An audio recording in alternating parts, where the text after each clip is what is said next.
бисёре аз сайёҳон зимистон вақти хубест барои варзишҳои фаъоли зимистона ва машғулиятҳои берунӣ. Дар ин замина сайёҳати зимистона як намуди сайёҳатест, ки бо фароғат ва истироҳати зимистона алоқаманд аст.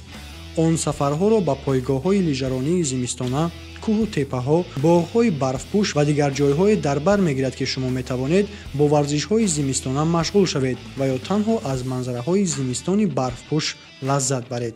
яке аз намудҳои маъмултарини сайёҳатҳои зимистона лижаронӣ мебошад. пойгоҳҳои сайёҳии зимистона ба сайёҳон роҳҳои гуногун барои лижаронӣ, сноуборд, чанабозӣ ва дигар варзишҳои зимистона, инчунин инфрасохтор барои истироҳати бароҳат, меҳмонхонаҳо, тарабхонаҳо, мағозаҳо, марказҳои солимнигаҳдорӣ ва ғайра пешниҳод мекунанд. илова бар ин, сайёҳии зимистона метавонад намудҳои дигари фаъолиятро дар бар бигирад, аз қабили конкибозӣ, сноутюбинг, зиплайн, сайругашти шимолӣ ва ғайра. сайёҳати зимистона барои рушди соҳаи сайёҳӣ ва рушди иқтисодии минтақаҳое, ки дар онҳо зимистон барфи зиёд борида кӯҳу теппаҳои зиёди мувофиқ ба сайёҳатҳои зимистона мавҷуд мебошад, аҳамияти калон дорад.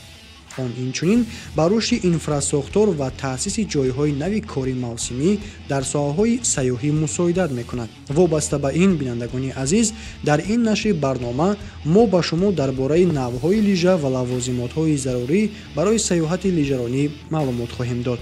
албатта, дилхоҳ намуди сайёҳати варзишӣ ба ҳаракатҳои фаъолона алоқаманд аст ва барои сайёҳати лижаронӣ бошад, пеш аз ҳама воситаи ҳаракат лижа ва навъҳои он ҳангоми интихоб нақши муҳим мебозад. одатан барои сайёҳати лижаронӣ сайёҳон аз намуди лижаҳои бекон ва ё бекконтрӣ истифода мебаранд.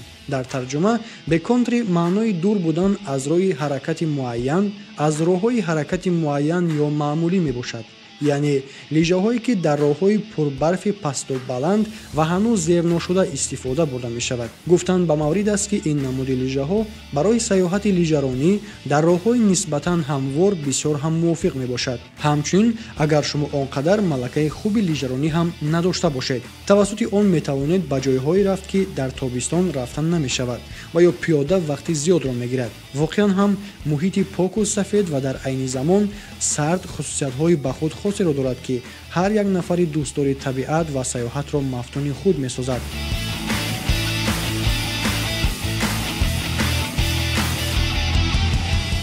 ва дар ин замина лижаҳои сайёҳӣ ба шумо кӯмак хоҳанд кард, ки дилхоҳ масофаро бо дилхоҳ дараҷаи душворӣ тай намуда ҳаловат баред. ҳамаи навъҳои лижаҳои сайёҳӣ дорои якчанд хусусиятҳои умумӣ мебошанд. баръакс лижаҳои сирф варзишӣ онҳоро аз маҳсулоти нисбатан пурбардошт омода мекунанд.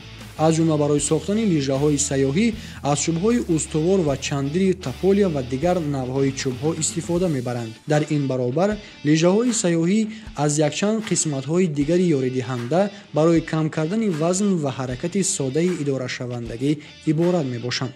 аксари лижаҳои сайёҳӣ нисбати лижаҳои варзишӣ паҳмтаранд, зеро лижаҳои паҳм аз фурӯ рафтан ба барф ва афтодан шуморо эмин нигоҳ медорад. ба монанди лижаҳои варзишӣ, лижаҳои сайёҳӣ низ дорои кант, лезваҳои оҳании гирдогирди лижаҳо мебошанд, ки барои осон кардани идораи лижа ҳангоми ҳаракат қулай мебошад. ҳамчунин он барои буридани барфи сахт ҳангоми ҳаракат истифода бурда мешавад.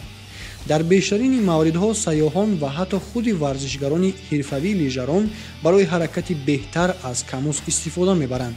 камус ин лентаи зидди лағжиш мебошад ва албатта одатан онро сайёҳон истифода мебаранд, зеро сайёҳон пеш аз ҳама ҳавасмандони навъи ҳаракат бо лижа ҳастанд ва барои бехатар ба поён фаромадан ё баръакс боло баромадан камусро ба лижа насб мекунанд. ба назар чунин менамояд, ки сайёҳати лижаронӣ ҳанӯз соҳаи нав аст ва бинобар ин шояд барои машғул шудан ба он ҳамин як намуди лижаи сайёҳӣ кифоя аст, аммо ин гуна нест. то ба имрӯз мисли варзиши лижаронӣ барои сайёҳати лижаронӣ низ навъҳои зиёди лижаҳо истеҳсол карда шуда мавриди истифодаи васеъи сайёҳон қарор доранд. ҳоло биёед якчанд нави лижаҳои сайёҳиро бубинем, ки чӣ гунаанд, барои кадом намуди ҳаракат ва дар чӣ гуна релефҳои маҳал истифода бурданашон қулай мебошад.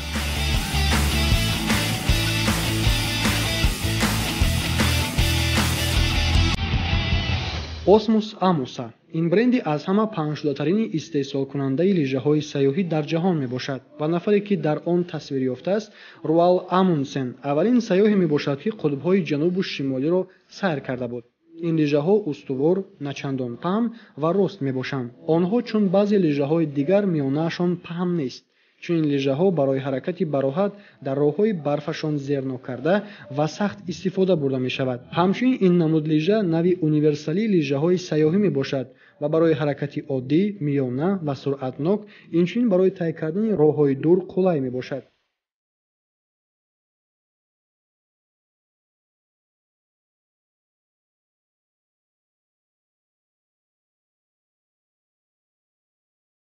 намуди дигари лижаҳо барои саёҳат ин Fishers Bond 112 мебошад. чунин нави лижаҳо баръакси Osmus Amusa пурра рост набуда, балки миёнаашон нисбатан паҳмтар мебошад ки ин ҳаракати онро дар роҳҳои нишабиашон тӯлонӣ осонтар мекунад. ин нави лижаҳо барои минтақаҳое пешбинӣ шуданд ки барф рӯи ҳам зада сахт шудааст. дар ин баробар чунин лижаҳо барои ҳаракат дар ҳамворӣ низ истифода мешаванд, аммо зиёд ҳаракат кардан дар роҳҳои ҳамвори аллакай барфашон зер шуда ва ё дорои пайравҳои изи барфгардҳо нохулай аст.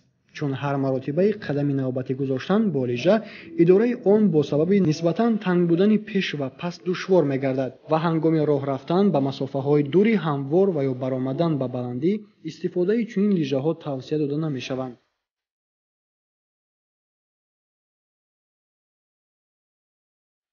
навъи дигари лижаҳои универсалие ки дар дилхоҳ душворӣ ва масофа истифодаашон қулай аст, ин лижаҳои Osmus Nansen мебошад.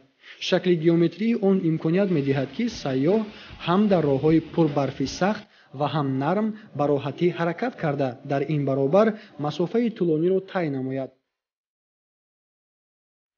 намуди дигари лижаҳои универсалӣ ин Fisher Travers 78 мебошад.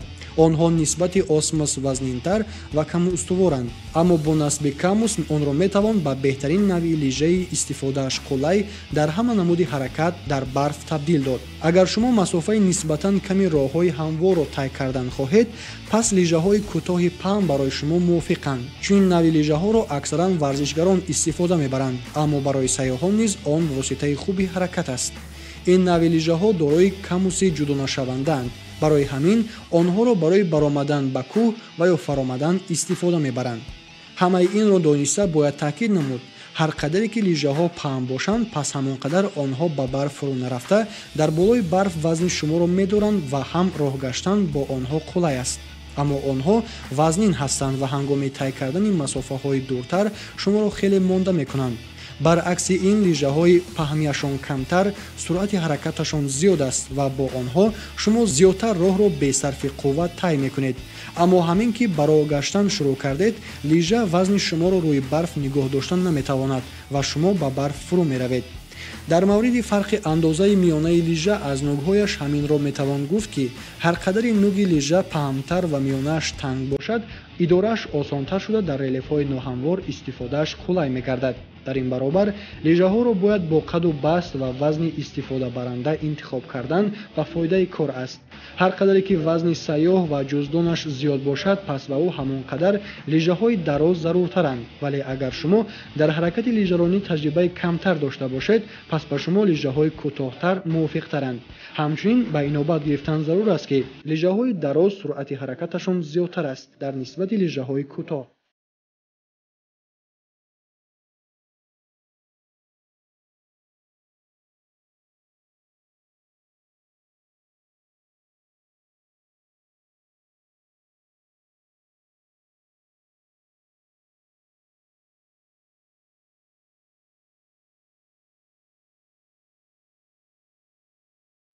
акнун каме маълумот дар бораи лавозимоте ки бо худ гирифтанатон ҳангоми саёҳати лижаронӣ зарур аст бароятон пешниҳод мекунем. аз ҳама лавозимоти заруртар ва муҳимтар ин албатта хобҷомаи зимистона ё худ спальни мешок мебошад ки шуморо дар сардии зиёди шабҳои зимистон гарм нигоҳ медорад. албатта агар ҳангоми саёҳат ба шумо зарур ояд ки шаб дар саҳро бимонед. ҳангоми интихоби хобҷома низ қоидаи асосӣ ҳангоми хариди либоси зимистона риоя карда мешавад, яъне ҳар қадар хобҷома ғафс бошад, пас ҳамон қадар хунукиро камтар мегузаронад. то ба имрӯз хобҷомаҳои наву муосири мавриди истеҳсолу истифода қарор доранд, ки дарунаш дар хунукии 40 дараҷа бароҳат хоб рафта метавонед ва вазнаш ҳам сабук, қариб 2 килограмм аст. лавозимоти дигари пураҳамият дар саёҳатҳои зимистона бо назардошти шабгузаронӣ хайма мебошад. خیمه‌ها نیز مثل خبجامه‌های زمستانه از تابستانه‌اش فرق دارند. در خیمه‌های زمستانه برعکس تابستانه احتمالیت زیاد شمال‌های سخت و باریدن برف زیاد به نظر گرفته شده است. از این رو آنها از محصولات نسبتاً استوار و چندر ساخته می‌شوند. بعضی خیمه‌های نسبتاً زمانوی دارای پیچ‌های الکتریکی، گازی و حتی علاوی می‌باشند. اندازه و وزن خیمه‌های زمستانه نیز نسبت به خیمه‌های تابستانه فرق می‌کنند و همراهشان چنین میخ‌های استوار نگاه دارنده به زمین دارند. اساساً همین میخ‌های آهنی خیمه را از ویرانشوی و شمال‌های سخت امین نگاه می‌دارد. جزئی دیگری ضروری این بیلچه مخصوص جمع شونده میباشد. آن را هنگام آماده‌سازی جای راست کرده خیمه میتوان استفاده برد و باز در دلخواه حالتی ضروری دیگر. ترموز نیز جزئی دیگری مهم برای تامین بودن با چای گرم دوام روز میباشد. عینک‌های محافظتی از شمال و سردی زیاد نیز برای سیاحان دوستدار طبیعت برفپوش ضرورند. دیگر لوازمات‌ها اساساً برای تمام سال استفاده برده می‌شوند که شما آنها را از نشرهای گذشته برنامه می‌دانید. اینها قوطی طبی، ریسمان، توسکولا، چراغ، خودنما و دیگر اشیاهایی که برای خوراک‌خوری لازمند. بله، البته حلاوت دیگری نکم مهمتر و خاطرماند در فصل سرما این آماده کردن خوراک در محیط گشاد برفپوش و تناول میباشد که سیاحت ما را باز هم جالبتر و فراموش نشونده میگرداند.